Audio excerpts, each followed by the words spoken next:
Hello students. तो बच्चे आज हम अपना नया चैप्टर स्टार्ट करने जा रहे हैं, that is control and coordination.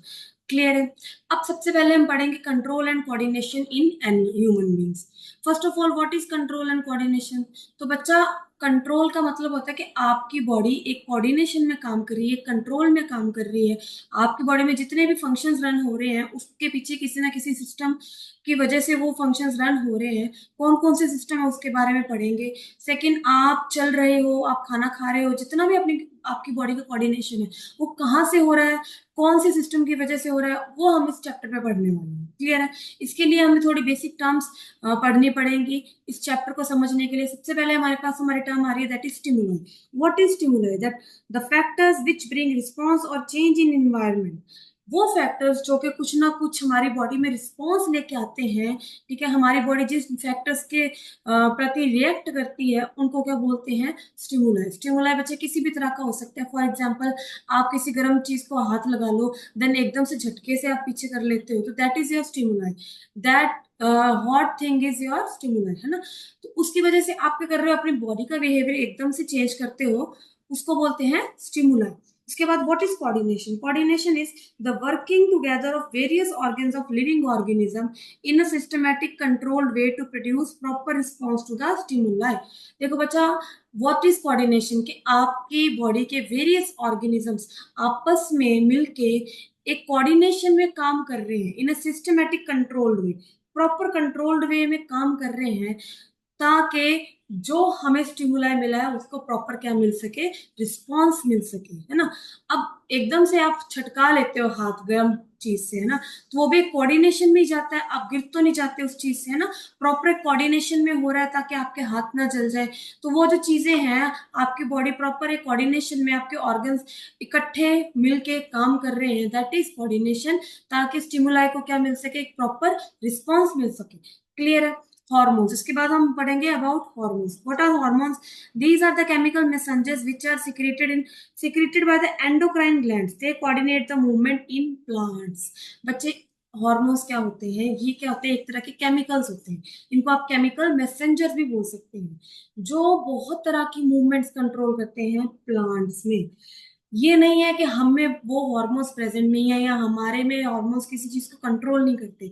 बच्चे, ह्यूमन बींग्स को भी हॉर्मोन्स कंट्रोल करते हैं, उनकी मूवमेंट्स को कंट्रोल करते हैं, लेकिन उनके साथ साथ एक और सिस्टम हमारी बॉडी में है, ह्यूमन बींग्स के बॉडी में है, जो रन करता है, जो हॉर्मोन्स के साथ मिलके, एंडोक्राइन ग्लैंड्स। एंडोक्राइन ग्लैंड्स वो होते हैं जो हॉर्मोन्स को रिलीज करते हैं, सिक्रीट करते हैं, उनके साथ मिलके हमारी बॉडी कोऑर्डिनेट करती है। इसीलिए हम नहीं बोलते कि सिर्फ हॉर्मोन्स हमारी बॉडी में कोऑर्डिनेट कर रहे हैं, लेकिन प्लांट्स में जो भी मूवमेंट्स होती हैं वो कौन कंट्रोल करता है, कोऑर्डिनेट करता है? हॉर्मोन्स। क्लियर? इसके बाद हम पढ़ेंगे receptors. What are receptors? These are specialized tips of some nerve cells that detect information from environment। These are located in sense organs, eyes, ears, skin, nose and tongue। अच्छा, simple सी बात है, आपकी body में एक proper nervous system है। क्या है? Nervous system है, जिसमें कुछ न्यूरॉन्स है ना। नर्वस सिस्टम में आपको बताऊंगी व्हाट इज नर्वस सिस्टम, जो आपकी बॉडी को कंट्रोल कर रहा है। ठीक है? ब्रेन आ गया, उसमें स्पाइनल कॉर्ड आ गई। अब ब्रेन से भी कुछ न्यूरॉन्स निकल के आते हैं, कुछ वायर्स निकल के आती हैं, जिसको हम न्यूरॉन्स बोलते हैं। वो उन वायर्स की, बच्चे, उन न्यूरॉन्स की टिप्स हमारी स्किन के ऊपर सेंस ऑर्गन्स में प्रेजेंट रहती हैं। इसीलिए जब भी हम देखते हैं किसी ऑब्जेक्ट के ऊपर हमारी आईज देखती है, तो वो इंफॉर्मेशन हमारे न्यूरॉन्स हमारे ब्रेन तक लेके जाते हैं। वैसे ही अगर कोई हमें टच करता है तो यहाँ पे टिप्स प्रेजेंट होती है। बच्चों, उन न्यूरॉन्स की क्या प्रेजेंट होती है? टिप्स प्रेजेंट होती है। उनको क्या बोलते हैं? रिसेप्टर्स। क्या बोलते हैं? रिसेप्टर्स, जो इंफॉर्मेशन को, स्टिमुलाई को रिसीव करते हैं। स्टिमुलाई तो आई, लेकिन स्टिमुलाई को रिसीव कौन करता है? रिसेप्टर्स रिसीव करते हैं। रिसेप्टर्स रिसीव करके न्यूरॉन के थ्रू सारी इंफॉर्मेशन कहाँ तक लेके जाएंगे? ब्रेन तक, स्पाइनल कॉर्ड तक। स्पाइनल कॉर्ड तक। ठीक है? ये हमारा प्रॉपर क्या बनाता है? एक नर्वस सिस्टम बनाता है। ठीक है? जिसके बारे में हम नेक्स्ट पढ़ने जा रहे हैं। फर्स्ट, सिंपल वही के कंट्रोल एंड कोऑर्डिनेशन। बच्चे, आपको बताया है कि आपका ये जो कंट्रोल एंड कोऑर्डिनेशन है, ये बॉडी में दो तरह से होता है ह्यूमन बींग्स में। एक हमारा नर्वस सिस्टम उसमें काम करता है, एक एंडोक्राइन सिस्टम काम करता है। Both control actions of body. दोनों क्या करते हैं? हमारी बॉडी के एक्शंस को कंट्रोल करते हैं। क्लियर है? नेक्स्ट बच्चे, nervous system. What is nervous system? First of all nervous system बच्चे दो तरह से बना हुआ है। First is central nervous system, second is peripheral nervous system. Overall what is nervous system? जितना भी बच्चे न्यूरॉन्स हमारी बॉडी में नर्व्स फैली हुई हैं वो मिला के क्या बना रही हैं, एक प्रॉपर नर्वस सिस्टम। नर्व का जो प्रॉपर कोऑर्डिनेशन है या हमारी बॉडी में प्रॉपर रेगुलेशन है, दैट इज नर्वस सिस्टम। दो तरह से बना है, CNS that is central nervous system, PNS that is peripheral nervous system. Clear है? अब सेंट्रल नर्वस सिस्टम क्या है बच्चे? Central nervous, CNS is central nervous system, PNS is peripheral nervous system. Central nervous system वो है जो कौन बनाता है, हमारा ब्रेन और हमारी स्पाइनल कॉर्ड। ब्रेन यहाँ पे प्रेजेंट है, ब्रेन के नीचे से पीछे अपने बैकबोन में क्या प्रेजेंट होती है, स्पाइनल कॉर्ड प्रेजेंट होती है बच्चे। ये दोनों किसका काम करते हैं, हमारे जो पूरी बॉडी में एक्शंस का ऑर्डर जाता है कि ये एक्शन लेना है, ऐसे हाथ उठाना है, ठीक है, इस चीज को ऐसे सोच के ये इस चीज को ऐसे करना है। जितना भी थिंकिंग का प्रोसेस हो गया, ये एक्शंस का प्रोसेस होता है, तो कौन कंट्रोल करता है, हमारा सेंट्रल नर्वस सिस्टम, जो कि कौन बनाता है, human brain and spinal cord. उसके अलावा बच्चे जो इंफॉर्मेशन जाती है, अब ये चीजें थिंक कर रही हैं, एक्शन दे रही है, लेकिन इंफॉर्मेशन पहुंचा कौन रहा है, इनके पास इंफॉर्मेशन लेके जा रहा है, ठीक है, वापस इनसे इंफॉर्मेशन लेके आ रहा है, देन हमारी बॉडी काम कर रही है।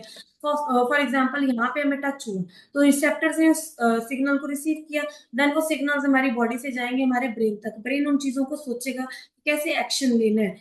फॉर एग्जाम्पल हॉट ऑब्जेक्ट को टच किया, ठीक है, एकदम से सिग्नल किया हमारे ब्रेन तक, स्पाइनल कॉर्ड तक, उन्होंने एक्शन भेजा, एक्शन वापस आया हमारे न्यूरॉन्स के थ्रू वापस आया, ठीक है, न्यूरॉन्स के थ्रू वापस आया, तो एकदम से हमने एक्शन लिया, है ना। तो वो क्या होता है, पहले इंफॉर्मेशन जाती है ब्रेन तक, ब्रेन में वो प्रोसेस होती है, प्रोसेस होने के बाद वो वापस इंफॉर्मेशन भेजता है कि कैसे एक्शन लेना है, देन वो इंफॉर्मेशन न्यूरॉन्स लेके आते हैं, देन हम एकदम से उस चीज के लिए रिएक्ट करते हैं। हमारे मसल्स के पास इंफॉर्मेशन आने के बाद हमारे मसल्स उसमें एक्शन लेते हैं। फॉर एग्जाम्पल यहाँ पे आप बच्चे देख पा रहे होंगे, दीज आर द रिसेप्टर्स, ठीक है, जो कि हमारे स्किन में सेंस ऑर्गन्स पे प्रेजेंट है, ठीक है, ये रिसेप्टर्स। रिसेप्टर्स किसके प्रेजेंट है, न्यूरॉन्स के। न्यूरॉन की स्ट्रक्चर बच्चे इसके बाद पढ़ेंगे कि कौन सा पार्ट होता है जो रिसीव करता है, कौन सा पार्ट होता है जो आगे सिग्नल ट्रांसफर करता है। क्लियर है? ये मसल फाइबर्स हैं बच्चे हमारे, these are the muscle fibres, जिनके ऊपर ये रिसेप्टर्स प्रेजेंट है, ठीक है। रिसेप्टर्स प्रेजेंट है तो इस जंक्शन को क्या बोलेंगे, न्यूरोमस्कुलर जंक्शन। क्या बोलेंगे, न्यूरोमस्कुलर जंक्शन। क्लियर है? अब first of all nervous system के बारे में पढ़ रहे थे, इसकी टाइप्स के बारे में पढ़ रहे थे। तो फर्स्ट क्या है हमारे पास, सीएनएस, ठीक है, central nervous system, and second is PNS. अब जितनी भी नर्व्स बच्चे ब्रेन से जाती हैं, स्पाइनल कॉर्ड से जाती है, स्पाइनल कॉर्ड के पास इंफॉर्मेशन लेके जाती है, उससे वापस लेके आती है, जितनी भी नर्व्स हैं वो किसके अंडर आएंगे, हमारे पेरिफेरल नर्वस सिस्टम के अंडर, ठीक है। तीन टाइप की हमारे पास नर्व्स प्रेजेंट रहती है बच्चे, जो हमारी पूरी बॉडी में काम करती हैं, उनके बारे में हम पढ़ेंगे। First of all human brain and spinal cord, ठीक है। ह्यूमन ब्रेन का क्या काम रहता है, main coordinating centre of the body. क्या है ये, main coordinating centre of the body है बच्चे। मेन क्यों बोला है, क्योंकि यही है जो हमारी बॉडी में थिंकिंग प्रोसेस को करता है। जितनी भी चीजें हम सोचते हैं, लॉजिकल थिंकिंग होती है, वो ह्यूमन ब्रेन में ही होती है। तो मेन कोऑर्डिनेटिव सेंटर बोला गया है। क्या करता है, enables organism to think and to take action, ठीक है। तीन टाइप का होता है बच्चे, फोर ब्रेन, ठीक है, सारा ये हमारा फोर ब्रेन आ गया, इसके नीचे हमारा मिड ब्रेन, देन नीचे इसके नीचे हाइंड ब्रेन, ये this is hindbrain. Clear है? Forebrain, mid brain and hind brain, तीन तरह के ब्रेन रहेंगे जो हम अपनी डायग्राम से क्लियर कर लेंगे। क्लियर? उसके बाद स्पाइनल कॉर्ड। स्पाइनल कॉर्ड क्या है बच्चे, लॉन्ग सिलिंड्रिकल, लॉन्ग होती है, सिलिंड्र ऐसे लॉन्ग है बच्चे, और क्या होती है, सिलिंड्रिकल स्ट्रक्चर है। क्या है, सिलिंड्रिकल स्ट्रक्चर है, ठीक है। और साथ में हमारी यहाँ से एक बोन जा रही है, पूरी बैकबोन को बोलते हैं वर्टिब्रल कॉलम। क्या बोलते हैं बच्चे, ऐसे वर्टिब्रल कॉलम प्रेजेंट होता है, जिसके बीच में ऐसी स्पेस प्रेजेंट होती है, जिसमें से क्या पास करती है हमारी, ऐसे वर्टिब्रल कॉलम प्रेजेंट है, ठीक है, जिसके बीच में से क्या पास कर रही है, स्पाइनल कॉर्ड पास कर रही है। तो क्या है, वर्टिब्रल कॉलम में क्या रहती है बच्चे, एनक्लोज्ड रहती है। क्लियर? इसके बाद we are going to study about our PNS, that is peripheral nervous system, and there are three types of nerves in this peripheral nervous system. Three types of nerves are cranial nerves. First of all, we will be reading about cranial nerves, then spinal nerves, then visceral nerves, है ना। बच्चे simple सी बात है, जो nerves है ना information brain तक लेके जाती है और ब्रेन से वापस लेके आती है एक्शन, उनको क्या बोलते हैं, क्रेनियल नर्व्स, जिनका ब्रेन के साथ कनेक्शन रहता है, जो नर्व्स इंफॉर्मेशन पहले स्पाइनल कॉर्ड के पास लेके जाती है, देन स्पाइनल कॉर्ड से एक्शन वापस लेके आती है हमारे स्पाइनल कॉर्ड तक की, जिनका रास्ता रहता है, इनको बोलते हैं स्पाइनल नर्व्स। क्या बोलेंगे? Spinal nerves. उसके बाद बच्चे हमारे पास आएंगे कुछ विसरल नर्व्स, ठीक है। विसरल नर्व्स हमारे ब्रेन से भी आ रही हैं, स्पाइनल कॉर्ड से भी आ रही हैं। वो विसरल नर्व्स क्या करती हैं? सिंपल सी बात है, ये जो बच्चे हमारी क्रेनियल नर्व्स और स्पाइनल नर्व्स है, ये हमारे कुछ ऐसे एक्शंस को कंट्रोल करते हैं बॉडी में, जो वॉलंटरी एक्शंस होते हैं। कौन से होते हैं? वॉलंटरी। वॉलंटरी का मतलब होता है जो हम अपनी मर्जी से कर पा रहे हैं, जिनमें हमारा कंट्रोल है। लेकिन विसरल नर्व्स वो एक्शंस की इंफॉर्मेशन लेके आती है, लेके जाती हैं, जिनको हम कंट्रोल नहीं कर सकते। फॉर एग्जांपल हमारे विसरल ऑर्गन्स जैसे हार्ट हो गया, इंटेस्टाइन्स हो गई, लंग्स हो गए, तो इनको बच्चे हम कंट्रोल नहीं कर सकते। जिस टाइम इनको काम करना है उसी अकॉर्डिंग काम करेंगे, ठीक है। तो उसमें हमारा कोई रोल नहीं है, उसमें हमारा कोई कंट्रोल नहीं है। तो वो कौन से एक्शंस होते हैं? इनवॉलंटरी एक्शंस, जिनको कौन कंट्रोल करता है? विसरल नर्व्स, ठीक है। Cranial nerves emerge from brain and spread throughout head। Brain से एमर्ज होती है और पूरे हेड में स्प्रेड होती है, बॉडी में भी कहीं ना कहीं स्प्रेड होती है। तो बच्चे कहाँ से इमर्ज करती है? ब्रेन से इमर्ज करती है। स्पाइनल नर्व्स कहाँ से इमर्ज करती है? Emerge from the spinal cord and spread throughout the body, पूरी बॉडी में स्प्रेड रहती है। क्लियर है? इसके बाद visceral nerves emerge from spinal cord और brain and are connected to the internal organs. कहाँ पे कनेक्टेड रहती है? हमेशा इंटरनल ऑर्गन्स में कनेक्टेड रहती है। क्लियर है बच्चे? Next we are going to read about our neuron. Neuron क्या है बच्चे? एक स्ट्रक्चरल एंड फंक्शनल यूनिट है हमारे नर्वस सिस्टम की, या आप सेंट्रल नर्वस सिस्टम भी बोल सकते हो। यहाँ सिर्फ नर्वस सिस्टम की क्या है हमारे पास? स्ट्रक्चरल नर्वस सिस्टम की structural and functional unit of our nervous system. क्यों बोला गया इसको स्ट्रक्चरल एंड फंक्शनल यूनिट? क्योंकि बच्चे ये जो होता है, ये क्या करते हैं? इंफॉर्मेशन लेके जाने का काम भी करता है, और इंफॉर्मेशन वहां से गेन करके पूरी इंफॉर्मेशन लेके आने का काम करता है। जितने भी हमारी बॉडी में एक्शंस हम परफॉर्म कर पा रहे हैं, वो सारी इंफॉर्मेशन कौन पहुंचा रहा है? न्यूरॉन। कौन पहुंचा रहा है? न्यूरॉन। काफी सारे न्यूरॉन बच्चे ऐसे जंक्शन बनाते बनाते बनाते बनाते हमारे ब्रेन तक पहुंचते हैं। एक न्यूरॉन, देन यहाँ पे second neuron, then third neuron, then fourth neuron. ऐसे बच्चे न्यूरॉन्स की एक पूरी लाइन बनी होती है, एक जगह से जाके ब्रेन तक जाते हैं, लेकिन ब्रेन से वापस इंफॉर्मेशन वापस लेके आते हैं, देन हमारी बॉडी उस अकॉर्डिंग रिएक्ट करती है। क्लियर है? इसके बाद क्यों इसीलिए इसको क्या बोला जाता है? Structural and functional unit. क्योंकि न्यूरॉन काम करना बंद कर देगा तो बच्चे आपका वो पार्ट बिल्कुल ही काम करना बंद कर देगा, इंफॉर्मेशन जाएगी नहीं, तो वो पार्ट क्या हो जाएगा? पैरालाइज्ड हो जाएगा, और we will not be able to do any kind of work और एनी काइंड ऑफ मूवमेंट, है ना, आफ्टर दैन। इसके बाद न्यूरॉन की स्ट्रक्चर के बारे में पढ़ेंगे। स्ट्रक्चर में क्या आएगा बच्चे? सबसे पहले एक सिंपल सेल बॉडी, तीन पार्ट्स आएंगे। First is this, then second this elongated part, then this is end part of the neuron. ठीक है, तीन पार्ट्स आएंगे, first part, second part and third part, ना। फर्स्ट पार्ट में हमारे पास क्या आता है बच्चे? Cell body. First part is cell body. ये आप देख पा रहे होंगे सेल बॉडी के बारे में, है ना। इसके बारे में आपको प्रॉपर मैं दूसरी डायग्राम में समझाऊंगी। Second is this part, this is axon part of the neuron, which is axon part of the neuron. Third is nerve ending. क्या बोलते हैं इसको? नर्व एंडिंग, जो नर्व का एंडिंग पार्ट है, टर्मिनल पार्ट है। क्लियर है? That is nerve ending. इसके बाद अब हम पढ़ेंगे बच्चे, ये जो सेल बॉडी है, सेल बॉडी में कुछ ब्रांचेस निकलते हैं, जैसे ट्री की ब्रांचेस होती है ना, वैसे सेल बॉडी से भी छोटी छोटी ब्रांचेस निकलते हैं। उन ब्रांचेस को बोलते हैं डेंड्राइट्स। क्या बोलेंगे? डेंड्राइट्स। अब बच्चे इनमें क्या रहता है कि न्यूरॉन अगर सिग्नल रिसीव करता है इस पार्ट से करता है, देन इसका सिग्नल इस पार्ट से ट्रेवल करता है और वापस इस पार्ट से नेक्स्ट न्यूरॉन में एंटर करता है। किस पार्ट से करेगा? नर्व एंडिंग से नेक्स्ट न्यूरॉन में एंटर करेगा, और रिसीव करने का काम कौन करता है? डेंड्राइट्स बच्चे सिग्नल रिसीव करने का काम करती हैं। इसके बाद we are going to study about the functions of neuron. ठीक है, what are the functions of neuron? ठीक है, फिलहाल फंक्शंस की भी बात हम बाद में करेंगे। First of all we are going to read about the structure of the neuron, है ना। जब तक स्ट्रक्चर ऑफ द न्यूरॉन बच्चे हमें नहीं ध्यान में आएगी, तब तक हमें फंक्शंस भी समझ नहीं आएंगे, है ना। फर्स्ट ऑफ ऑल आपको मैंने बताया this is the cell body of the neuron. Cell body this is the cell body. यहाँ से क्या निकल रही है बच्चे, हमारे पास बहुत सारी ब्रांचेस ऐसे निकल रही हैं, ठीक है। These are the branches. अगर इसको मैं बनाऊं आपके सामने, सिंपल सी बात है कि फर्स्ट हम ऐसे सेल बॉडी बना सकते हैं। अगर आपको देखना हो बच्चे कि डायग्राम कैसे बनाई जा सकते हैं, तो उसके लिए मैंने कुछ रील्स डाल रखी हैं कि डायग्राम्स को बनाने का तरीका क्या है। तो आप उन रील्स में जाके मेरे डायग्राम्स को देख सकते हो कि कैसे मैंने उन डायग्राम्स को बना रखा है, कैसे उनको बनाना चाहिए।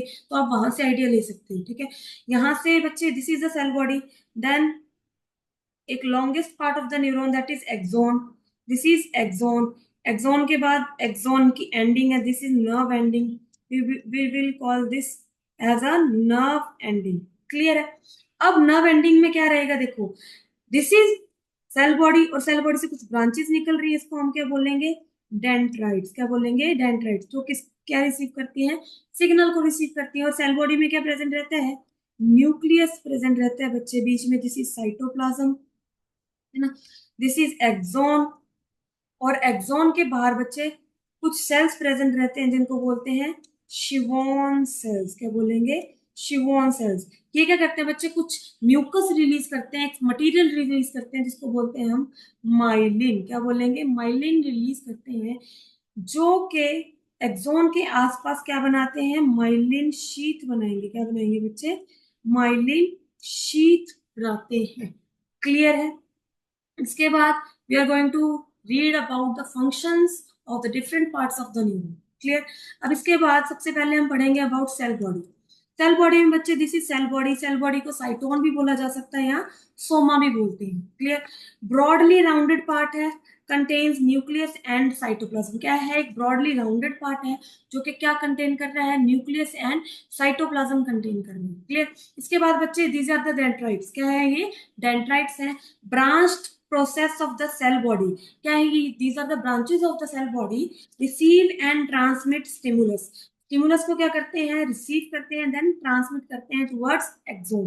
एक्सोन की तरफ ये ट्रांसमिट करते हैं। क्लियर। इसके बाद एक्सोन। एक्सोन क्या है, लॉन्गेस्ट पार्ट। लॉन्गेस्ट पार्ट है, conducts away from the cell body. किसको कंडक्ट करता है, सिग्नल को कंडक्ट कर रहा है, जो किन्होंने रिसीव किया था, हमारे डेंड्राइट्स ने रिसीव किया था। और ये सिग्नल को कंडक्ट करके कहाँ भेजता है, एक्सोन की तरफ भेजता है, और एक्सोन आगे away from the cell body signal को लेके जाता है। It is covered with protective sheath called myelin sheath. किससे कवर्ड रहता है, प्रोटेक्टिव शीथ है बच्चे, दिस इज माइलिन शीथ, जिसके बारे में मैंने आपको ऑलरेडी बता रखा है। ठीक है। माइलिन शीथ का काम क्या रहता है बच्चे, जितना भी ये कंडक्शन होता है, ये न्यूरॉन इंफॉर्मेशन को कंडक्ट कर रहे हैं, स्टिमुलाई को कंडक्ट कर रहे हैं। माइलिन शीथ का क्या काम रहता है, उसको फास्ट कंडक्शन करती है। कंडक्शन को क्या कर देंगे, फास्ट कर देंगे, जिससे स्टिमुलाई फास्ट मूव करेगा।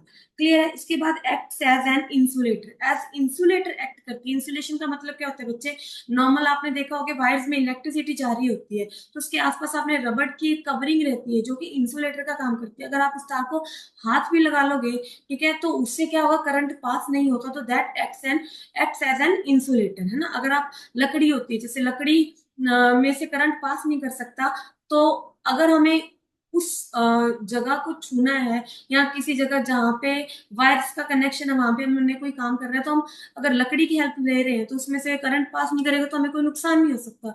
तो लकड़ी का मतलब क्या, वो कैसे एक्ट कर रही है, एज एन इंसुलेटर एक्ट कर रही है। तो वैसे ही माइलिन शीट क्या करती है, एज एन इंसुलेटर एक्ट करती है।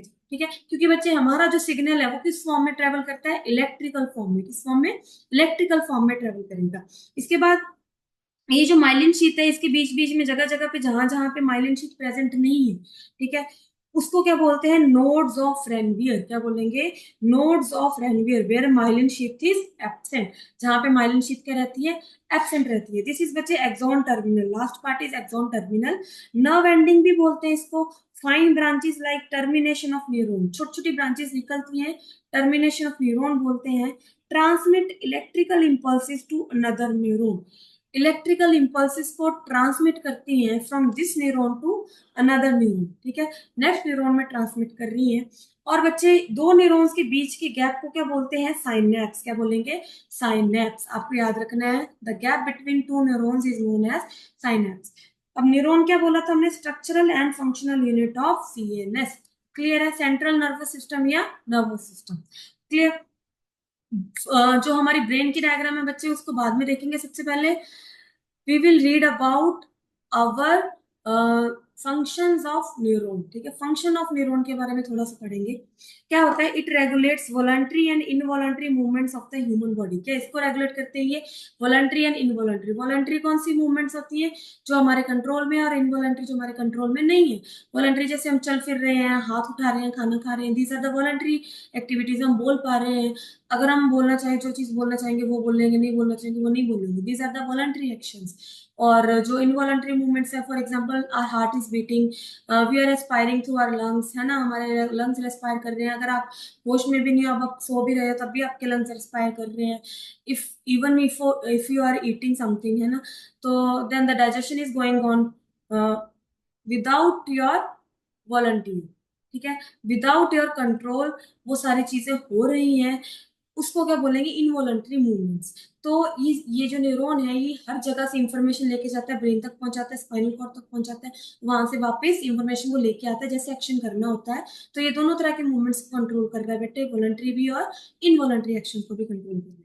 न्यूरॉन है, जा रहा है ब्रेन के पास, जा रहा है, ब्रेन उसको प्रोसेस कर रहा है, देन वापस इंफॉर्मेशन उसी जगह पे भेज रहा है कि कैसे एक्शन होना चाहिए ना। सेम अगर स्पाइनल कॉर्ड की बात करें, तो न्यूरॉन जाएगा, वहां से एक्शन लेके आएगा। क्लियर है? इसके बाद it receives signal, stimulus, impulses from the sense organs and interprets it accordingly. ये बच्चे सिग्नल्स वॉलंटरी पार्ट से कैसे रिसीव करता है? हमारे जो सेंस ऑर्गन्स है, आईज, ईयर, नोज, टंग, ठीक है, स्किन, ये क्या है? हमारे कुछ सेंस ऑर्गन्स है जहां से इंफॉर्मेशन रिसीव करता है, स्टिमुलस को रिसीव करता है, देन उसके अकॉर्डिंगली इंफॉर्मेशन लेके आता है। It is responsible for actions of the body. Definitely ये नहीं होंगे तो एक्शन नहीं कर पाएगी हमारी बॉडी। ठीक है, यहाँ पे information is collected from the dendritic tips. Definitely dendritic tips उन इंफॉर्मेशन को रिसीव करती है। Then chemicals reaction set off electrical impulse. Then बच्चे क्या होता है, वहां पे जब हमें स्टिमुलस मिलता है, वहां पे क्या होता है, न्यूरॉन के रिसेप्टर्स उसको रिसीव कैसे करते हैं? पहले पहले स्टिमुलस मिला, देन वहां पे कुछ केमिकल्स रिलीज होते हैं, जो जाके डेंड्राइट्स पे, न्यूरॉन की जो टिप्स होती है डेंड्राइट्स के ऊपर जाके वो केमिकल्स स्टिमुलस प्रोवाइड करते हैं। क्या करते हैं? वो केमिकल्स एक इलेक्ट्रिकल इंपल्स क्रिएट करते हैं। ठीक है, केमिकल रिलीज होता है जो डेंड्राइट की टिप्स पे जाके वहां पे एक इलेक्ट्रिकल इंपल्स क्रिएट करेगा। देन वो इलेक्ट्रिकल इंपल्स पास करता है डेंड्राइट से सेल बॉडी तक, देन सेल बॉडी से एक्सोन में पास करेगा। ठीक है, then reaches nerve endings at the end of the axon. Last पे कहाँ पे पहुंचता है? नर्व एंडिंग पे पहुंच जाएगा। Electrical impulse set of signals called neurotransmitted across the synapse. This again passes an electrical signals in the next dendrites and so on. बच्चे simple सी बात है, यहाँ तक याद रखो कि आपका इलेक्ट्रिकल इंपल्स आपके नर्व से ट्रेवल कर रहा है, देन नर्व एंडिंग तक जब पहुंच जाता है, ठीक है, नर्व एंडिंग तक जब पहुंच गए, सिंपल सी बात है यहाँ पे हमने याद रखनी है कि अगर तो बच्चे वायर्स अटैच रहेंगी, तो यहाँ से इलेक्ट्रिकल सिग्नल आया, डायरेक्ट इलेक्ट्रिसिटी यहाँ सीधा पास कर जाएगी। तो बीच में अगर कोई गैप ही नहीं है तो इलेक्ट्रिकल सिग्नल ही नेक्स्ट पास करेगा। बीच में कोई भी गैप नहीं होगा, एक न्यूरॉन दूसरे न्यूरॉन से ऐसे जुड़ा हुआ है, तो इलेक्ट्रिकल सिग्नल यहाँ से आया तो आगे वाले में भी इलेक्ट्रिकल सिग्नल ही पास करेगा। क्लियर है? अगर बच्चे यहाँ पे गैप, दो न्यूरॉन्स के बीच में गैप है, तो क्या एक वायर को काट लिया जाए तो क्या इलेक्ट्रिकल सिग्नल डायरेक्ट ट्रेवल कर जाता है? नहीं। अगर बीच में गैप आ गया है तो ये नर्व एंडिंग के पास आके नर्व एंडिंग से क्या होगा कि जो इलेक्ट्रिकल इंपल्स है किसमें कन्वर्ट होगा? पहले केमिकल्स में कन्वर्ट होगा। केमिकल्स में कन्वर्ट होगा, वो केमिकल्स को क्या बोलते हैं हम? Neuro transmitters. इन केमिकल्स को बोलेंगे न्यूरो ट्रांसमीटर्स, है ना। वो केमिकल्स क्या करेंगे, यहाँ से वो केमिकल्स रिलीज होंगे और यहाँ पे जाके नेक्स्ट न्यूरॉन के डेंड्राइट के ऊपर अगेन क्या क्रिएट करेंगे? Electrical impulse. क्या क्रिएट करेंगे? Electrical impulse. लेकिन इन दोनों के गैप में कौन सा इंपल्स था? Chemical impulse. कौन सा था? Chemical impulse. अगर गैप नहीं होगा तो कौन सा होगा? इलेक्ट्रिकल इंपल्स ही होगा। क्लियर है? इसके बाद बच्चे हमारे electrical impulse set of signals called neurotransmitters across the gap, उस गैप को हम क्या बोलते हैं? साइनेप्स। तो सिनेप्स में कुछ केमिकल्स जो कि न्यूरोट्रांसमीटर्स बोल रहे हैं उनको क्रिएट करेगी, देन वो अगेन नेक्स्ट न्यूरॉन में क्या करेंगे? सिग्नल पास करेंगे। ठीक है, नेक्स्ट न्यूरॉन में सिग्नल पास करने के बाद बच्चे वो नेक्स्ट न्यूरॉन में देन अगेन इलेक्ट्रिकल इंपल्स को पास करेगी। वो इलेक्ट्रिकल इंपल्स नेक्स्ट न्यूरॉन में ट्रेवल करेगा। देन ऐसे ऐसे करके जो न्यूरॉन्स है वो ब्रेन तक इंफॉर्मेशन, स्पाइनल कॉर्ड तक इंफॉर्मेशन लेके भी जाते हैं और वापस लेके भी आते हैं। इंफॉर्मेशन लेके जाएंगे ब्रेन तक और स्पाइनल कॉर्ड तक, वापस लेके भी आएंगे।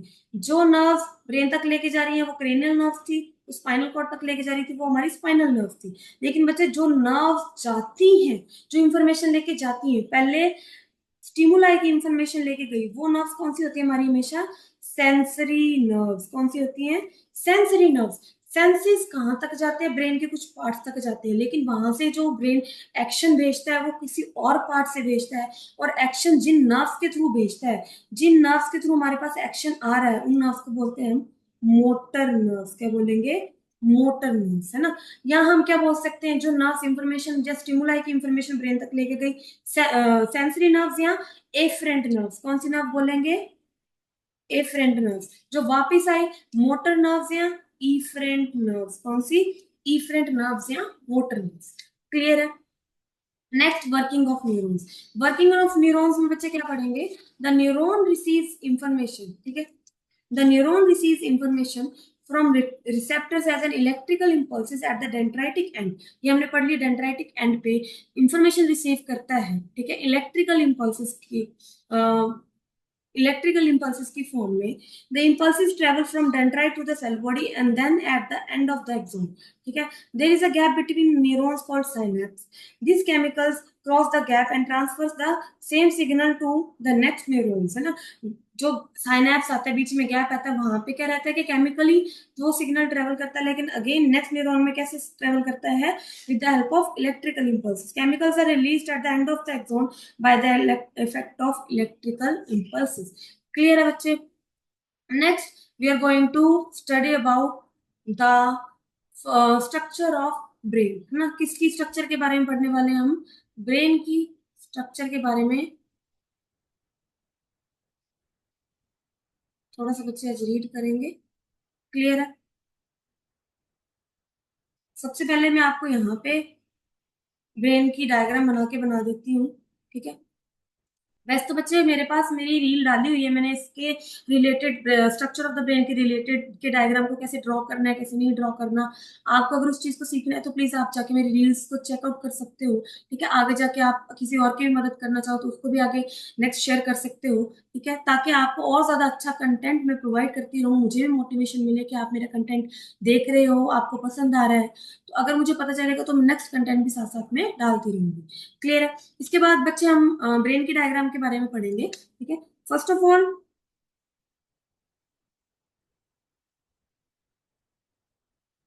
Wait,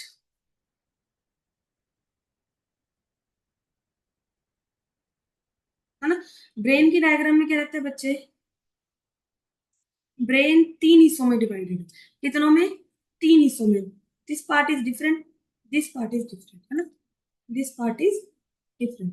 this is fore brain, this is mid brain, this is hindbrain. Clear है? फोर ब्रेन, उसके नीचे मिड ब्रेन, देन उसके नीचे हाइंड ब्रेन। यहां तक आप क्लियर होना चाहिए। इसके बाद फोर ब्रेन के बारे में पढ़ेंगे, ठीक है। फोर ब्रेन क्या है? देखो बच्चे, सिंपल सी बात है, this is the fore brain part, ये सारा आप देख पा रहे हो। दिस इज फोर ब्रेन, ठीक है। और this is the green part, ये जो ग्रीन पार्ट है ये कौन सा ब्रेन है? मिड ब्रेन, ठीक है। अब इसके बाद these are the hind brain structures, है ना। ये कौन सी स्ट्रक्चर्स हमारे पास? हाइंड ब्रेन की स्ट्रक्चर्स हैं। अब बच्चे फोर ब्रेन है, ठीक है, this is fore brain. Fore brain में क्या रहेगा कि largest main thinking part of the brain, ठीक है। फोर ब्रेन के बारे में अब थोड़ा बाद में पढ़ेंगे कि क्या होता क्या है इसमें। ये किससे बना होता है बच्चे? सेरिब्रम से। किससे बना होता है? सेरिब्रम से बना होता है। ये जो पूरा पार्ट है, कॉइल्ड पार्ट है, ठीक है। ये जो नूडल्स टाइप सारा पूरा पार्ट बन रखा है, दिस इज सेरिब्रम। क्या है? फोर ब्रेन पूरा पूरा किससे बना हुआ है? सेरिब्रम से, है ना। देन मिड ब्रेन की बात करें तो दिस इज मिड ब्रेन, और मिड ब्रेन में हमारे पास क्या क्या स्ट्रक्चर्स प्रेजेंट है? हाइपोथैलेमस ग्लैंड प्रेजेंट है और पिट्यूटरी ग्लैंड प्रेजेंट है। This is the pituitary gland. ये कौन सा ग्लैंड है हमारे पास? पिट्यूटरी ग्लैंड है बच्चे। क्लियर है? This is pituitary gland, this small part is pituitary gland. इसके बाद मिड ब्रेन में क्या आ गया? Hypothalamus and pituitary gland. Then हमारे पास कौन सा ब्रेन आ गया बच्चे? Hind brain. कौन सा आ गया? हाइंड ब्रेन, है ना। हाइंड ब्रेन में क्या रहेगा? First is cerebellum, this part is, this tree like structure is cerebellum. कौन सी है ये? सेरिबेलम, है ना। इसके बाद दिस इज पोन्स। क्या है ये? Pons. This is medulla, this is medulla. cerebellum, pons and medulla, cerebellum, pons and medulla, clear. ये हमारे किस पार्ट में आएंगे, हाइंड ब्रेन में। कौन सा पार्ट है, हाइंड ब्रेन पार्ट है ये। थोड़ा सा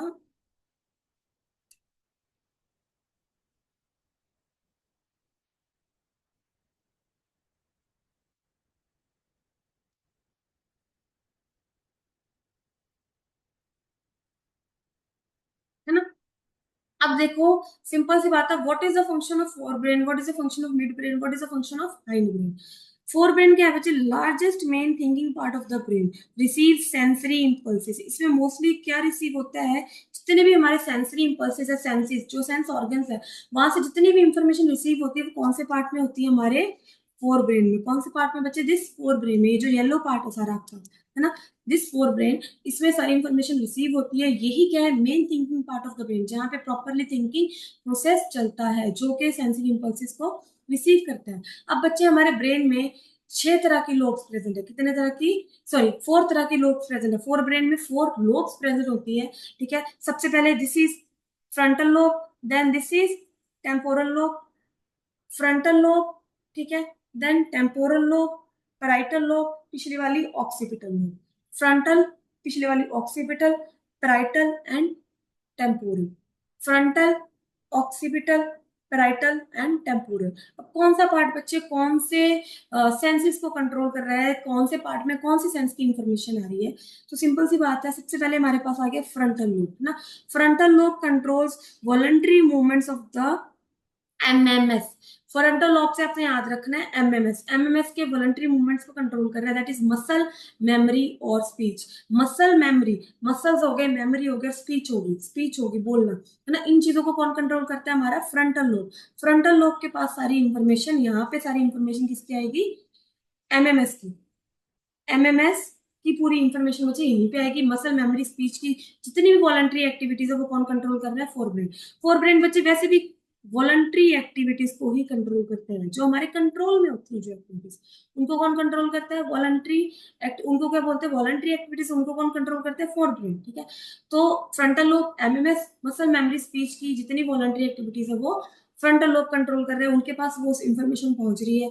then parietal lobe, parietal lobe के पास क्या आएगा, touch and taste, TT, that is touch and taste, TT, है ना। इसके नीचे टेम्पोरल लोब, टेम्पोरल लोब में क्या आता है बच्चे, smell and hearing, smell and hearing. यहाँ टेम्पोरल लोब है तो smell and hearing, smell and hearing, तो आप ऐसे याद रख सकते हो, smell and hearing, S H, S H, है ना।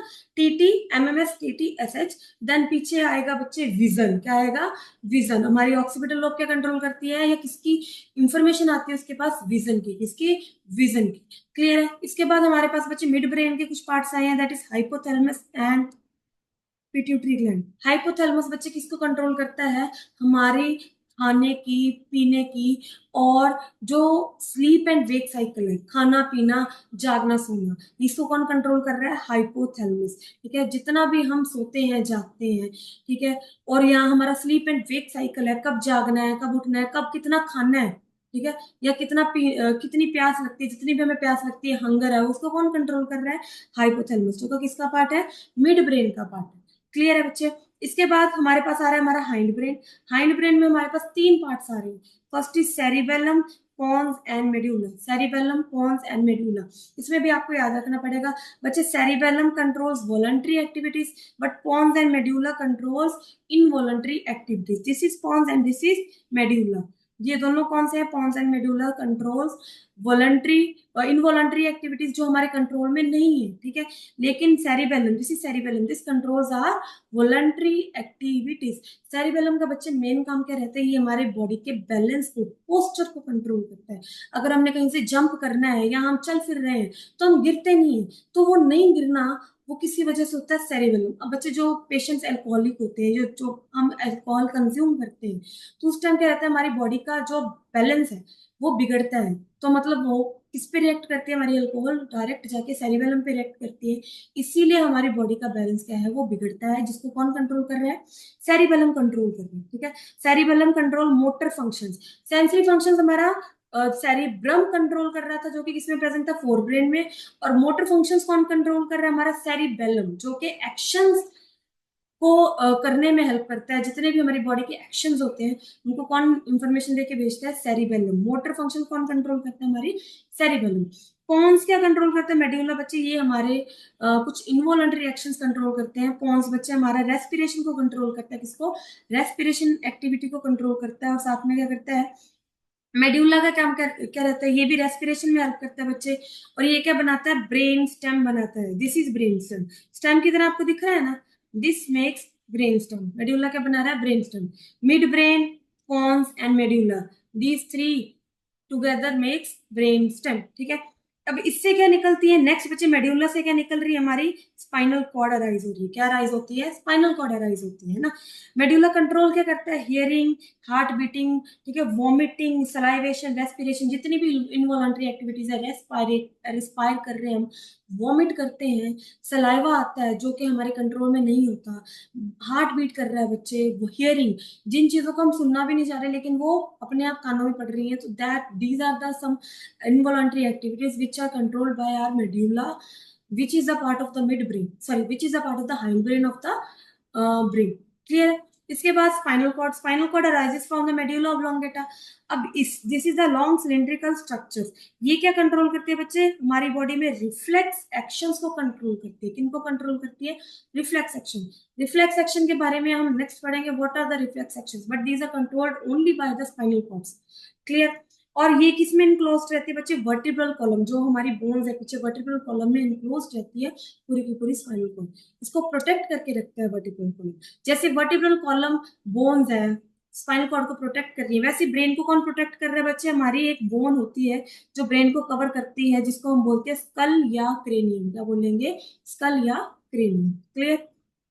इसके बाद व्हाट इज रिफ्लेक्स एक्शन, जिसको हमारा कौन कंट्रोल कर रहा है, स्पाइनल कॉर्ड कंट्रोल कर रही है बच्चे। रिफ्लेक्स एक्शन बेसिकली है क्या, reflex action is, it is a quick, sudden and immediate response of the body to the stimulus. हमारी बॉडी का एक क्विक, सडन या इमीडिएट रिस्पॉन्स होता है किसी भी स्टिमुलस के प्रति, दैट इज रिफ्लेक्स एक्शन, है ना। कोई भी स्टिमुलस है, फॉर एग्जाम्पल हमने किसी गर्म चीज को हाथ लगाया तो हम एकदम से हाथ झटक लेते हैं, हमें सोचने का भी मौका नहीं मिलता, ठीक है। हमारा सोचने का काम किसका, ब्रेन का, तो वो सिग्नल्स ब्रेन तक जाते ही नहीं है। अगर हम सोचने में टाइम लगा देंगे तो तब तक हमारा हाथ जल जाएगा। तो उन चीजों में हमें कौन प्रोटेक्ट करता है, रिफ्लेक्स एक्शन प्रोटेक्ट करते हैं। कि हाथ लगाया एकदम से हटा लिया, कौन कंट्रोल करता है उन रिफ्लेक्स एक्शंस को, हमारी स्पाइनल कॉर्ड, ठीक है। ब्रेन तक जाते जाते टाइम लगेगा बच्चे, कॉम्प्लिकेटेड प्रोसेस है, तब तक हमारा हाथ जल जाएगा। तो हमारी स्पाइनल कॉर्ड इस चीज में हेल्प करती है, जो क्विक एक्शंस होते हैं हमारी बॉडी में उनको स्पाइनल कॉर्ड परफॉर्म करती है, उसको क्या बोलते हैं, रिफ्लेक्स एक्शंस। जैसे नी जर्क हो गया, ठीक है, withdrawal of hand on touching an object, these are some reflex actions controlled by our spinal cord. Reflex arc, अब रिफ्लेक्स आर्क क्या है बच्चे, कि हमारी न्यूरॉन्स कैसे जाती हैं, अगर हमने गर्म चीज को हाथ लगा लिया, स्टिमुलाई मिला, स्टिमुलाई कैसे न्यूरॉन्स हमारे स्पाइनल कॉर्ड तक लेके गई, फिर स्पाइनल कॉर्ड में प्रोसेसिंग हुई, देन न्यूरॉन्स वो वापस आई, देन हमारे इफेक्टर मसल के ऊपर उन्होंने इंफॉर्मेशन दी, जिस मसल से हमने काम लेना है, जिस मसल से हमने हाथ को झटकना है, वहां पे वो information I. This whole pathway makes a reflex arc, the pathway taken by the nerve impulses in a reflex action called a reflex arc। जो भी pathway हमारे nerve impulses टेक करती है, या मतलब कि जिस पाथवे से वो जाती है नर्व इम्पल्सिस ना, रिफ्लेक्स एक्शन में उसको क्या बोलते हैं, रिफ्लेक्स आर्क। क्या बोलेंगे, रिफ्लेक्स आर्क, है ना। यहाँ पे आप देख पा रहे होगे बच्चे, रिफ्लेक्स आर्क कैसे बन रही है। सबसे पहले क्या कर रहे हैं, हम जैसे टच कर रहे हैं इस ऑब्जेक्ट को, है ना, टच करने के बाद एकदम से रिसेप्टर्स ने स्टिमुलस को रिसीव किया, ठीक है। रिसेप्टर्स किसके, हीट के या पेन के, रिसेप्टर्स किसमें प्रेजेंट है, स्किन में, ना। इन रिसेप्टर को रिसीव किया और सेंसरी न्यूरॉन्स ने जाके कहाँ पे पहुंचाया, स्पाइनल कॉर्ड में। कहाँ पे पहुंचाया, स्पाइनल कॉर्ड में। वहां पे बच्चे कुछ रिले न्यूरॉन्स प्रेजेंट होते हैं जो इंफॉर्मेशन को प्रोसेस करेंगे, ठीक है। जो सेंसरी न्यूरॉन और मोटर न्यूरॉन के बीच में प्रेजेंट रहते हैं उनको क्या बोलते हैं, रिले न्यूरॉन्स, जो कि स्पाइनल कॉर्ड में प्रेजेंट रहते हैं। और वहां पे इंफॉर्मेशन प्रोसेस करने के बाद किसके थ्रू भेजेंगे, मोटर न्यूरॉन के थ्रू भेजेंगे इंफॉर्मेशन को, कैसे एक्शन लेना है। देन वो इंफॉर्मेशन हमारे कहाँ पे आएगी, इफेक्टर मसल्स के पास। आर्म में जितने भी इफेक्टर मसल्स प्रेजेंट है उन मसल्स के पास इंफॉर्मेशन आएगी, ताकि हम हाथ को झटके, ठीक है। तो ये हमारे कुछ रिफ्लेक्स आर्क के बारे में हमने आज पढ़ लिया हुआ है। सबसे पहले क्या आएगा, रिसेप्टर्स, ठीक है, देन सेंसरी न्यूरॉन्स के पास इंफॉर्मेशन जाएगी, देन स्पाइनल कॉर्ड में relay neurons, then motor neurons, then effector muscles. तो ऐसे आप लाइन वाइज एक टेबल बना सकते हो। क्लियर है? नेक्स्ट बच्चे, हमारी बॉडी के जो हमारे ब्रेन के, हमारी बॉडी के तीन तरह के रिस्पॉन्सेज रहते हैं स्टिमुलाई की तरफ। First is voluntary response, second is involuntary response and third is reflex action. क्या आएगा? रिफ्लेक्स एक्शन, है ना। वॉलंटरी रिस्पॉन्स क्या होता है बच्चे? Controlled by fore brain. Voluntary response which is controlled by fore brain, जिसको हमारा फोर ब्रेन कंट्रोल करता है, this fore brain and plus cerebellum. क्या कौन कंट्रोल कर रहा है? सेरिबेलम। क्लियर है ना। जैसे टॉकिंग, राइटिंग, बैलेंस। बैलेंस कहीं ना कहीं इनवॉलंटरी भी हो सकता है, लेकिन वॉलंटरी कंट्रोल भी है। तो बहुत सारी चीजें, जैसे प्रिसाइज मूवमेंट्स होती हैं, जो प्रिसाइज मूवमेंट्स के कैसे, ऐसे प्रिसाइज मूवमेंट, इसको कैसे उठाना है, तो वो हमारा जो बैलेंस है, ये प्रॉपर बैलेंस है, ये कौन कंट्रोल कर रहा है? हमारा सेरिबेलम। कौन कंट्रोल कर रहा है बेटे? सेरिबेलम, है ना। बोलना, लिखना, वैसे नॉर्मली हमारा सेरिबेलम कंट्रोल कंट्रोल करता है, लेकिन बैलेंस को कौन कंट्रोल कर रहा है? सेरिबेलम। सोचना, उठाना है, लेकिन उठाने के लिए वो बैलेंस बन रहा है, वो सेरिबेलम कंट्रोल कर रहा है ना। उठाना है, सोचना, वो सेरिब्रम कंट्रोल कर रहा है। Involuntary actions control by the mid brain and hind brain. Involuntary actions हमारे मिड ब्रेन और हाइंड ब्रेन कंट्रोल करते हैं, heart beat, vomiting and aspiration. Reflex actions को कंट्रोल करता है स्पाइनल कॉर्ड, जैसे कि withdrawal of hand on touching and hot hot object. जब भी किसी गर्म ऑब्जेक्ट को हाथ लगाएंगे तो एकदम से हम हाथ झटकेंगे, उसको क्या बोलते हैं? हमारा रिफ्लेक्स एक्शन। क्लियर है? Next, importance of reflex action. What is the importance of reflex action? It enables organisms for immediate response. ये क्या करता है बच्चे? ऑर्गेनिज्म को एकदम से रिस्पॉन्स करने में हेल्प करता है। It reduces overloading of the brain, है ना। It increases the chances of survival of an organism. Overloading क्या? ब्रेन को आधे काम करने की जरूरत नहीं है, स्पाइनल कोड सारे काम कर रही है। It increases the chances of survival of an organism. अब बच्चे एकदम से हाथ लगाएंगे, अगर सोचने में टाइम लगाएंगे तब तक तो जल जाएंगे। तो किससे बचाती है ये? चांसेस ऑफ सर्वाइवल हमारे बढ़ा देती है इंडिविजुअल। क्लियर है? इसके बाद बच्चे हमने पढ़ा था कि एंडोक्राइन सिस्टम है हमारी बॉडी में प्रेजेंट, जो कि हमारे फंक्शंस को नर्वस सिस्टम के साथ मिलकर कंट्रोल करता है। और उन एंडोक्राइन सिस्टम में क्या रहता है? वो क्या रिलीज करते हैं बच्चे? हमारी बॉडी में कुछ हॉर्मोन्स रिलीज करते हैं, जो कि कुछ केमिकल्स है, जो कि बहुत सारी मूवमेंट्स को हमारी करने में, इमोशंस को कंट्रोल करने में, किसी मूवमेंट को करने में हेल्प कर रहे हैं with the help of nervous system, है ना। तो वो हॉर्मोन्स को रिलीज कौन करता है बच्चे? Endocrine glands. कौन से ग्लैंड? हमारी बॉडी में कुछ एंडोक्राइन ग्लैंड्स हैं, इसके बारे में आज हम पढ़ने वाले हैं। ठीक है, first of all in hormones के बारे में हम पढ़ेंगे। These are the chemical substances secreted in a very small amount by specialized tissue in our body, that are endocrine glands, है ना। बच्चे ये क्या है? एक स्पेशलाइज्ड टिश्यू है हमारी बॉडी में, जिनको हॉर्मोन्स क्या है? केमिकल सब्सटेंसेस है, जो कि बहुत ही स्मॉल क्वांटिटी हमारी बॉडी में रिलीज होते हैं। किनके थ्रू? कुछ स्पेशलाइज्ड टिश्यू हमारी बॉडी में प्रेजेंट रहते हैं, जिनको बोलते हैं endocrine glands. Hormones are the chemicals which coordinate the activities of the living organisms and also their growth. Hormones क्या है? केमिकल्स हैं जो कोऑर्डिनेट करते हैं बहुत सारी एक्टिविटीज को। ठीक है, एक्टिविटीज लिविंग ऑर्गेनिज्म की बहुत सारी एक्टिविटीज को कोऑर्डिनेट करते हैं। जैसे हमारा मेटाबॉलिज्म है, तो वो भी कौन कंट्रोल करता है? हमारे हॉर्मोन्स। ठीक है, जितने भी केमिकल रिएक्शंस है, कौन कंट्रोल कर रहा है? हॉर्मोन्स। ऑल्सो देयर ग्रोथ, जितनी भी ग्रोथ है, हमारी बॉडी की ग्रोथ हो रही है ना। और हम हमारी शुगर कंट्रोल होती है, हमारी बॉडी में बहुत सारा मेटाबॉलिज्म होता है, वो कौन करता है बच्चे? हॉर्मोन्स ही तो कर रहे हैं। बहुत सारी चीजें हैं हमारी, जो ओव्यूलेशन है फीमेल की बॉडी में, टेस्टोस्टेरोन हार्मोन है, मेल कैरेक्टर्स आते हैं, फीमेल कैरेक्टर्स आते हैं, सबको कौन कंट्रोल कर रहा है? हॉर्मोन्स कंट्रोल कर रहे हैं ना। Various characteristics of the hormones are given below. इनको केमिकल मैसेंजर्स भी बोला जाता है। क्या बोला जाता है? केमिकल मैसेंजर्स भी बोला जाता है। हॉर्मोन्स का काम क्या रहता है? These are secreted in very small amounts by the glands, है ना।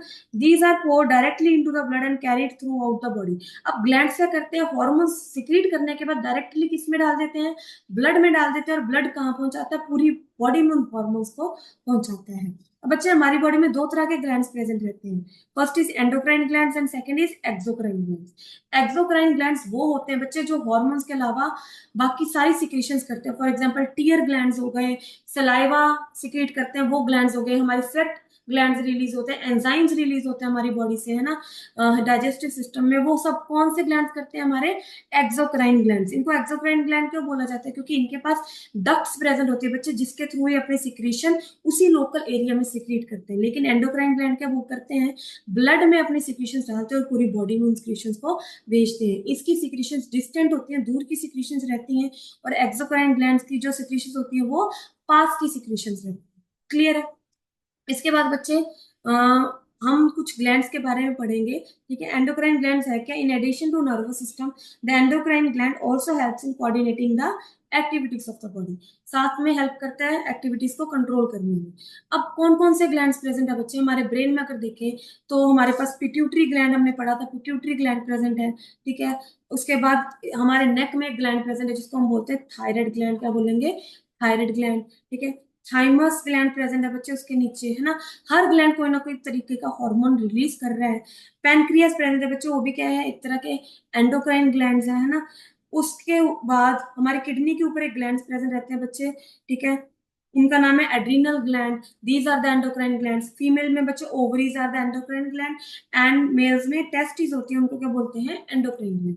तो सबसे पहले हमारे पास pituitary gland, then thyroid gland, then pancreas, then adrenal glands present on the kidneys, है ना। उसके बाद एड्रीनल ग्लैंड के बाद फीमेल में ओवरीज एंड मेल में टेस्टिस। क्लियर है? देन हमारे पास क्या आएगा बच्चे? हमने पढ़ना है कि पिट्यूटरी ग्लैंड कौन सा हार्मोन रिलीज कर रहा है, कौन सा ग्लैंड कौन सा हार्मोन रिलीज कर रहा है, और उस हार्मोन की डेफिशिएंसी से कम रिलीज होगा तो क्या दिक्कत आ सकती है बॉडी में, और ज्यादा रिलीज होगा तो क्या दिक्कत आ सकती है हमारी बॉडी में। क्लियर है? पिट्यूटरी ग्लैंड कौन सा हार्मोन रिलीज करता है बच्चे? Growth hormone. कौन सा रिलीज करेगा? ग्रोथ हार्मोन, जो कि किस में हेल्प करता है? हमारी मसल डेवलपमेंट में, बोन डेवलपमेंट में जो हार्मोन हेल्प करता है दैट इज ग्रोथ हार्मोन। अगर उस हार्मोन की डेफिशिएंसी रहेगी बच्चे तो क्या रहेगा? हमें ड्वार्फिज्म रहेगी, हमारी बॉडी की जो ग्रोथ होती है। अगर उस ग्रोथ हार्मोन की डेफिशिएंसी रहेगी, पिट्यूटरी ग्लैंड प्रॉपर्ली उस हार्मोन को रिलीज नहीं कर पाएगी, तो हमारी हाइट छोटी रह जाएगी। That problem is known as dwarfism. अगर ज्यादा में एक्सेस में रिलीज हो रहा है तो वो इंसान लंबा रहता है, तो उस प्रॉब्लम को क्या बोलते हैं? जजेंटिज्म। क्या बोलेंगे? जजेंटिज्म। अब बच्चे हमारा जो थायराइड हार्मोन है वो किस हार्मोन को रिलीज करता है? थायरोक्सिन को। किसको? थायरोक्सिन को, जो कि किसको कंट्रोल करता है बॉडी में? कार्बोहाइड्रेट्स एंड प्रोटीन के मेटाबॉलिज्म को। जितना भी कार्बोहाइड्रेट प्रोटीन मेटाबोलाइज होता है बॉडी में, उसको कौन कंट्रोल करता है? थायरोक्सिन। अगर बच्चे थायरोक्सिन को, और थायरोक्सिन की जो फॉर्मेशन है वो किसकी वजह से होती है? आयोडीन की वजह से, है ना। अगर हमारी बॉडी में प्रॉपर आयोडीन प्रेजेंट है तो थायरोक्सिन प्रॉपरली रिलीज होगा। अगर आयोडीन की डेफिशिएंसी हो जाती है तो किसकी डेफिशिएंसी हो जाएगी? थायरोक्सिन की डेफिशिएंसी हो जाएगी। अगर थायरोक्सिन की डेफिशिएंसी हो जाएगी तो डेफिनेटली बच्चे क्या होगा? हमारी बॉडी में थायरोक्सिन हार्मोन कम रिलीज होगा तो मेटाबॉलिज्म स्लो हो जाएगा, और हमारा ये जो थायराइड ग्लैंड है उसमें स्वेलिंग आ जाएगी, और नेक में भी क्या रहेगी? स्वेलिंग रहेगी। क्लियर है? इसके बाद थाइमस ग्लैंड आ गया बच्चे। थाइमस हार्मोन रिलीज करता है। देन हमारे पास पेनक्रियास ग्लैंड आ गया, जो कि दो तरह के हार्मोन्स रिलीज करते हैं, insulin and glucagon. Insulin and glucagon, जो कि हमारी बॉडी में ब्लड शुगर लेवल को कंट्रोल करके रखते हैं कि ब्लड में कितनी अमाउंट ऑफ शुगर रहनी चाहिए, है ना। ब्लड शुगर लेवल कंट्रोल कब नहीं होता? जब इंसुलिन का अमाउंट या ग्लूकागोन का अमाउंट कम या ज्यादा हो जाता है, तब हमारे जो ब्लड शुगर लेवल है वो मेंटेन नहीं रह पाती, और हमें कौन सी डिजीज हो जाती है? डायबिटीज। कौन सी होगी बच्चे? डायबिटीज हो जाती है ना।